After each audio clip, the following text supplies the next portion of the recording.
Make that coochie breathe. Let me stop. Mommy Docs, what's poppin'? If you're new here, welcome. If you're not, welcome back to my channel.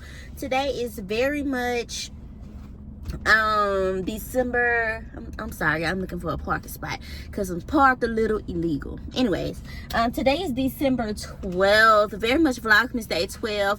Yeah, between day, let me see, I'm gonna say day 7 from now.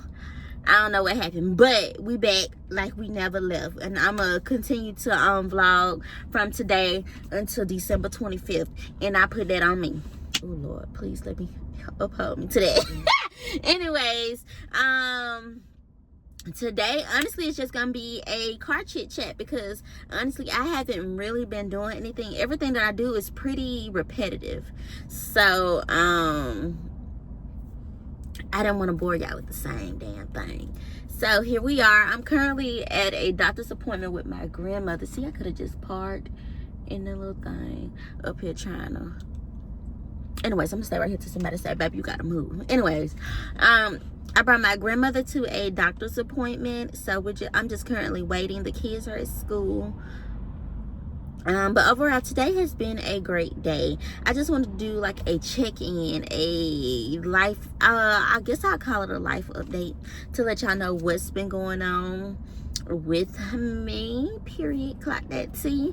And yeah, we'll just go from there. Hopefully everything that I speak comes out clearly, organically, and then hopefully you can feel me, because I'm the realest nigga in it. You already know. Got Trapper of the Year 4 times in a row. I play too much. Anyways, so today is the 12th. Yeah, I don't know if y'all watched like my previous vlogs, like from last year, of me saying that I've outgrown my job. My job is not for me. And this is why it's so important to move when God tells you to move, because you'll be missing out on so many blessings. So many blessings just by being stuck and not moving on his word and his command. So y'all, I finally built up the courage back in October to put in my my notice for the end of the year.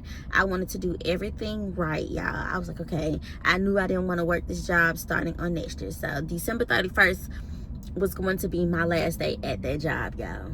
Period. Point blank, period. And I was really nervous because then putting in the notice, because it was a faith move. Because did I know what I was gonna do next?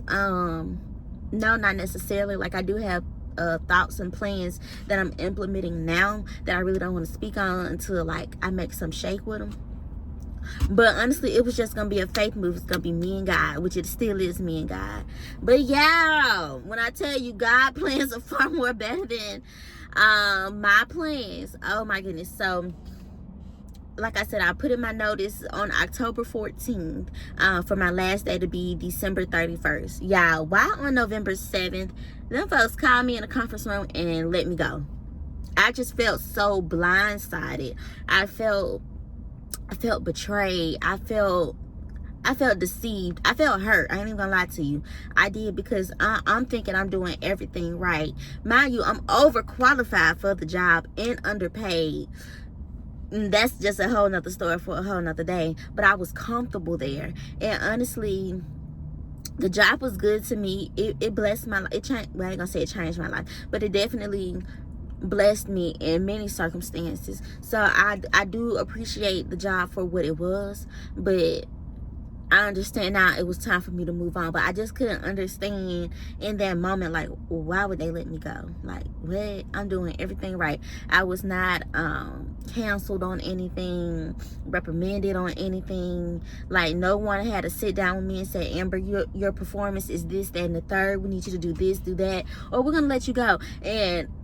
And that's the thing, I would have been more open to that, but it's how they did it. Like, they did it so sneaky, so malicious, and I don't fuck with that, because I feel like they one up me, and you can't one up the one uppers. So that really pissed me off. But since I've been off, I've been in my word, because I've noticed, like, I be in my word, but I don't really be in my word. So I've definitely been in my word. I've been praying more. I've been in church, y'all. I've been going back. I went back to church. I've been in the storehouse. Don't get me wrong, I used to watch church online, but my mom would always say, girl, you need to get in the storehouse. You need to get in the storehouse. So I finally ended up going back to church, and I've been in church for like, I want to say a month straight, probably like a month and 2 weeks, but I've been going consistently since like the end of no, probably a little after I got terminated. I believe I went that following Sunday, if I'm not mistaken. Don't quote me on that, but I have been in church, and I just feel a difference. I know my next move is gonna be my best move, because it's checkers, not hold on, I say that so wrong. Rerun that back. Because it's chess, not checkers, and I always say that. So I know that this next blessing that God has for me is going to be like really, really big. And don't get me wrong, I don't want to move unless God tell me to move, because I've been offered jobs, but to be honest, it's been jobs that I don't want to do, jobs that really that's not feeling to me. And no, I'm not being ungrateful. I just know that it's better out there. Now, don't get me wrong, I know God supplies all of my needs, and I haven't lacked anything yet, even though sometimes I may get in my head and think otherwise. But no, I have to fight that word back with scripture, because I am the head and not the tail. I am the lender and not the borrower. The Lord is my shepherd, I shall not want. He supplies all of my needs. You know, all of those things. I have to keep reminding myself of his promises to me, because it's greater on the other side of this obstacle, of this problem that I'm facing. And he orchestrated it so smoothly. And so I know it was more so to push me out of my comfort zone, because I have been in my comfort zone. When I say I've been in it very comfortable. And in this season right now, I am very uncomfortable, because it's a lot of things that I'm going to accomplish that I just need to do it. And ain't nobody holding me back but me, y'all. Me. I'm a problem. But it's beauty in it, and I always look at the brighter side, the upside. My kids are blessed. They're alive. They got clothes on their back, food on their table, a roof over our head. We have a roof over our head. The same for me and my men. Like, we lack nothing, and I thank God for that. Even in the turmoil, we lack nothing. So right now, what's next for me? I'm not gonna say I don't know, because I do know, and I know it's greater. It's greater than my circumstances now. But I've been doing the stay-at-home mom thing and really just get my house in order, because when your house out of order, and when I say out of order, I mean just making sure that I'm preparing my meals every night for my family. Now, sometimes it be every other night, but they ass eat. Okay? All right, thank you. Making sure there's food in the house. Making sure that my babies have clean clothes, clean towels. Just doing the necessary things that I need to do to make sure that my household is straight. I've been properly planning more. I've been able to look back on things that I wrote down and like, oh my goodness, this has happened, or I need to finish executing this, or I need to pray on this and ask God, what's my next move? But I know all is well. It is so.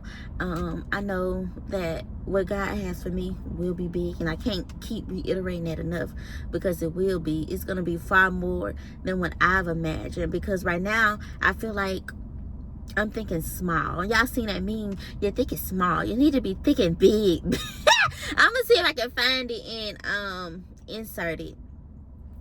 But right now, I do feel like I feel like I'm thinking big, but at the same time, like, my big is so small to God, you know? So I do need to be thinking bigger, and I'm just ready for this journey. Honestly, that's why I haven't been picking up the camera either, because I ain't been moving. Sometimes I be in my feelings about my situation, but then I have to remind myself, like I said, I have to fight that negative thought back with scripture and pick up my camera and record, even in the midst of, because you just never know who may come across this video and who may find breakthrough in this video. So yeah, I just have to keep moving in spite of, and that's what I'm going to continue to do. And I know my blessing is on the way. Period. That's honestly all I have for my TED Talk, baby. Who the fuck is this? I'm downtown, and you're vital. Like, you're subject to see anything. When I say anything downtown. But I know my blessings are on the way. I'm just gonna keep God first, continue to keep God first, continue to be a good steward, continue to ask him to build me up, because I feel like it's just a lot of other things that I need to get ahead of or a hold of as well, as far as like repairing certain relationships, getting these plans out paper and properly executing them. Just a lot of shit. But I am going to bring you all along with me on my journey. At first I was a little hesitant about sharing, you know, what's going on with me. But like I said, this could be a breakthrough for someone else. I know God is real. And I'm going to forever continue to pray and thank him for the molding, for the shaping, for the breaking, for the pruning, because it's on the way. The fruit is on the way. When I say that, I really mean it. The fruit is on the way. But like I said, I will bring you all along with me on my journey. I am going to continue to pick up my camera and just show y'all what I do. I feel like I don't do much, but people probably want to see what I do, which is getting up, getting my kids ready for school, do a little household work, getting my Bible. I may take a little nap here and there. You know, I go to the store. Y'all know I go to the store about every day of the week, period. But it's my journey. So why hold back from sharing it? So that's what I'm going to do. I'm going to share my journey. I am going to continue to trust God, and he's going to turn this around for me. And I know my blessing on the other side of this is big. It's going to be big. If y'all haven't noticed by now, I like to sing, and I can't sing a lick, but I like to sing. But yeah, I just wanted to get on here and share that with y'all. It may be more TED Talks. More TED Talks on my channel, period, because I do like to talk. But don't forget to like, comment, and subscribe. And this is Vlogmas day 12. I do need to finish editing day 6. I think I got like day 6, 7, 8, and then somewhere from 9 till now. Baby, we ain't got none. But it's okay, because he makes all things new, period. So we're just gonna pick up where we left off and continue our Vlogmas. And yeah, we back like we never left. Don't forget to like, comment, and subscribe to my channel, Mommy Dots Ride or Die Gang.